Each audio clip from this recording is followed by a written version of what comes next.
It's all about safety here.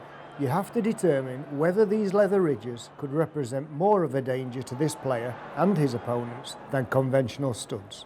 Looking at them, I'd allow the player to go ahead and wear them, though it would have been better to have been made aware of them before the game began. Welcome back. It's Ref Show Part 2 with Brian Deane and with Keith Hackett. You may remember a week ago we delved into the Championship and how on earth Aaron Moy of Huddersfield Town escaped a red card is a total mystery in the game at Elland Road against Leeds United, but he did. He only got a yellow. The referee in question was Roger East. So immediately, you are the ref eyebrows were raised when Roger was in the Premier League for his next game, which was Hull against Arsenal at the weekend. You predicted problems, Keith. There were. And pity. I pity for Roger, because I think that this is part of the management process. You know, players, sports people in many fields have a dip in form, and when that dip in form comes, confidence is eroded. Now, the guy, when you're refereeing, has got to have absolute confidence. There's almost a line of arrogance coming in. With the top class players, that's the same. So here he is, a referee who's made a complete ass of it in terms of the game at Leeds. It was an horrendous challenge. It wasn't even questionable. It was definitely a straight red. So my view was, look, that's going to affect him. And therefore, don't put him out the following week. Just leave him. Let him go for a walk. If his confidence is that low, bring in the sports psychologist and work with him and talk to him to get over the problem.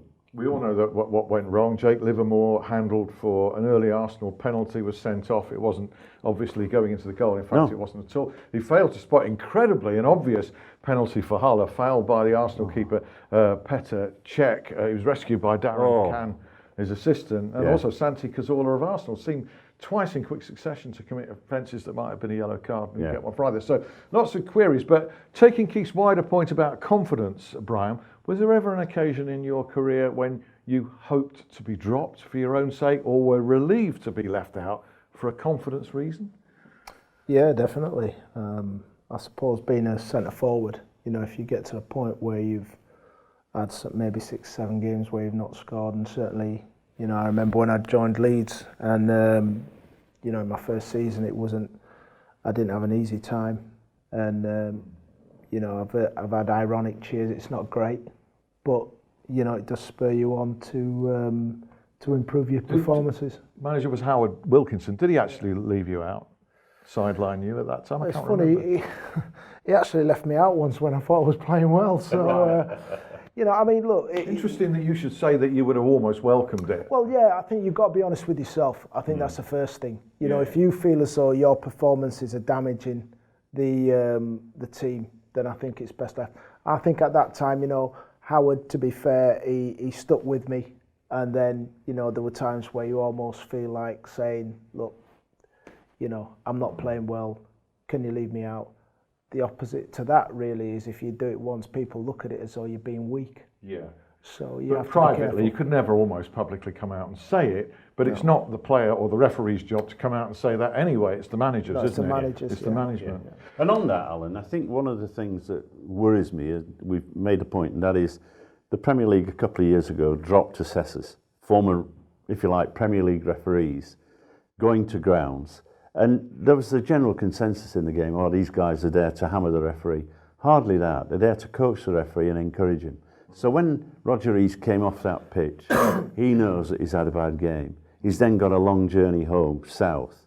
Yeah. In that situation, that's where the assessor is used to bring him back to normality and help the process. The arm around him, which is lacking, you're saying, Just on that, I think it's important to note that, you know, like you've just said, if a referee has had a bad game, he knows.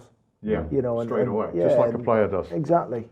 Everton 3, Middlesbrough 1. This was Lee Mason. We've said some good things about him just lately, but Alvaro Negredo's early goal for Borough, the keeper's got the ball in his hands and he heads the hands or the arms of the keeper, doesn't he? Yeah. So it should have been ruled out.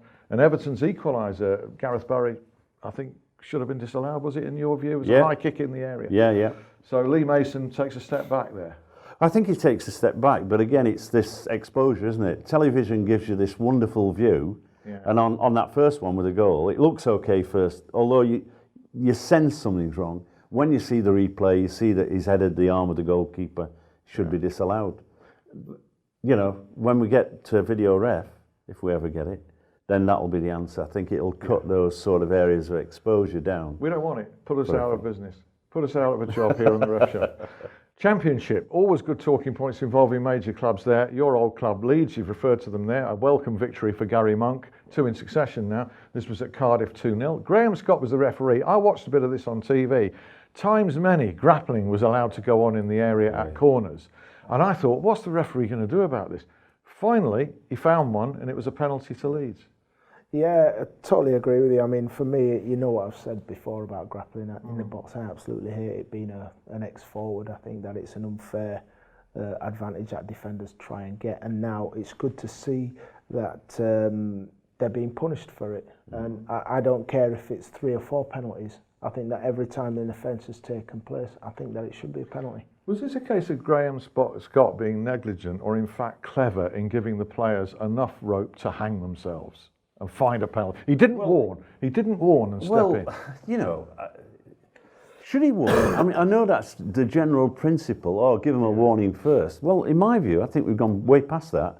So the fact that it has no effect anyway. He stops the game and says, "Stop it, boys." They just completely ignore him. The fans think, "Oh, here we go again. The game's delayed."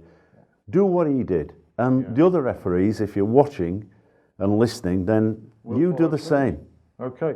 Sheffield Wednesday, they lost 2-1 at Birmingham. They got away with a penalty that maybe could have been awarded. They conceded one at the end, which was definitely a penalty. But lots of correspondence on this. In the previous game against Bristol City, 3-2, amazing comeback for a 3-2 win, Sam Hutchinson was sent off inside the area for denying a goal-scoring opportunity, and fans have been saying under triple jeopardy that shouldn't have been a red card. Just explain, Keith, why it was. It was a red card, and I was really surprised that Sheffield Wednesday appealed, because they had no chance. There is a general view that if the offence takes place in the penalty area, it's now a yellow card only.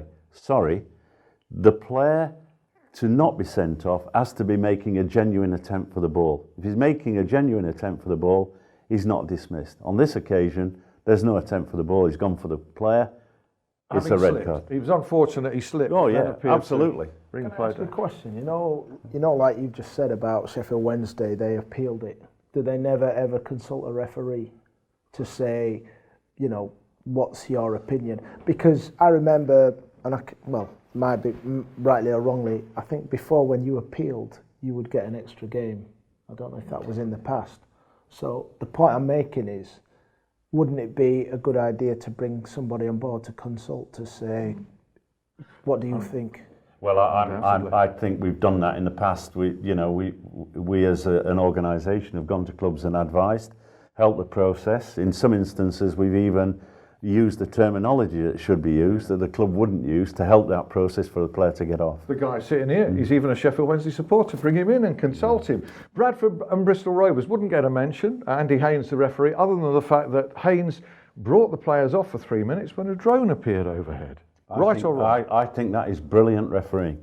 You know, things happen in the game that surprise us all. We never thought this would happen, and Andy Haynes has reacted instinctively and correctly, and should be applauded for what he did. Spot on. Can never be too careful, can you, in the current political climate and the terrorist security measures that are taking place. So well done, Andy Haynes, for that, and well done to a lot of clubs for observing a tribute over the weekend. Nice to see widespread tributes to Daniel Wilkinson, and in respect to his family and friends, Daniel, the young player from non-league Shaw Lane in Yorkshire, who so tragically collapsed and died in a game on the field. So words fail, really. It shouldn't happen, should it? Well, I think that the one thing that I would say from it, if any benefit can come from such a tragedy, it highlights the need for every club to have a defibrillator and trained personnel. So if I was running a football club or involved in a club, I would have an expectation that players are protected. Yeah. I think that, you know, whether the tragedy could have been avoided, I don't know. Possibly not, but yeah. Let's do that for the players. Okay. Thank you, chaps. Thank you, Keith. Thank you, Brian. Thank you, Chief, for watching. And do hope you join us for another Ref Show next week. Bye for now.